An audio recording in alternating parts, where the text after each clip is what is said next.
Today, I will focus on the pros and cons of South Korea's possession of nuclear weapons. North Korea already possesses nuclear weapons and is advancing its capability to project long-range missiles. The Korean people are facing a dangerous situation, but they don't seem to be seriously thinking about the dangers. Long-term fatigue? From the standpoint of South Korea, which has already become an economically powerful nation, its military is also spending a lot of defense money to outpace North Korea, producing and exporting advanced weapons. However, conventional weapon systems cannot deal with nuclear weapons. At this point, the former U.S. president will not be able to allow South Korea to build nuclear weapons. He has stated that he has the will to do so. In addition, more than 70% of Koreans support the possession of nuclear weapons. In response, I would like to discuss the pros and cons of Korea's possession of nuclear weapons. First of all, I would like to discuss the pros and cons of the possession of nuclear weapons. Pros 1. Strengthen national security. South Korea is facing a nuclear threat from North Korea. North Korea already possesses nuclear weapons, which pose a great threat to South Korea's security. By possessing nuclear weapons, South Korea will have a strong deterrent against North Korea's attacks. This will prevent North Korea from provoking and strengthen its national security. 2. An increase in deterrence. Nuclear weapons are a powerful means of deterring attacks.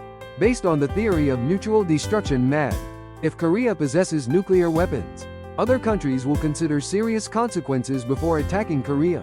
This becomes an important strategic advantage to proactively block attacks from potential adversaries. 3. Strengthening of international bargaining power. A country that possesses nuclear weapons can have greater bargaining power on the international stage. If Korea possesses nuclear weapons, it will strengthen its voice in the international community and can occupy a better diplomatic position. This will help to increase its economic and political benefits. Here are some of the opposing points about nuclear possession. Opposite point. 1. A nuclear proliferation problem. If Korea acquires nuclear weapons, other countries may also have an increased tendency to develop them. This intensifies the global nuclear proliferation problem and threatens international peace and stability. There is a high possibility that competition for nuclear weapons will intensify, especially in Northeast Asia. 2. International sanctions and isolation. If Korea develops nuclear weapons, it could lead to sanctions and diplomatic isolation from the international community. This could put a heavy burden on the Korean economy through economic sanctions and risk losing trust in the international community. In particular, it could adversely affect the alliance with the United States. 3. Emphasis on peaceful resolution. It is more desirable to emphasize diplomatic and peaceful resolution than military resolution. Korea should seek ways to resolve security issues by cooperating with the international community through peaceful diplomacy. This will contribute to international peace and stability, which may lead to better outcomes in the long run.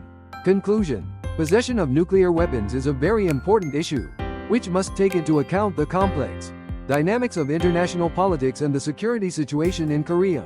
The pros and cons emphasize the advantages of strengthening national security and deterrence, while the cons emphasize the nuclear proliferation issue, international sanctions, and the importance of a peaceful resolution. This issue goes beyond mere dichotomous debate, and it is a complex issue that must go beyond mere dichotomous debate and consider various aspects comprehensively. Therefore, the Korean government should deal with this issue carefully, collect various opinions, and cooperate with the international community to find the best way forward. Now that we have completed a powerful, democratic and economic state, I believe we need to lay the foundation for a strong military state. What is your opinion on Korea's possession of nuclear weapons? So far, I have talked about Korea's possession of nuclear weapons. Thank you.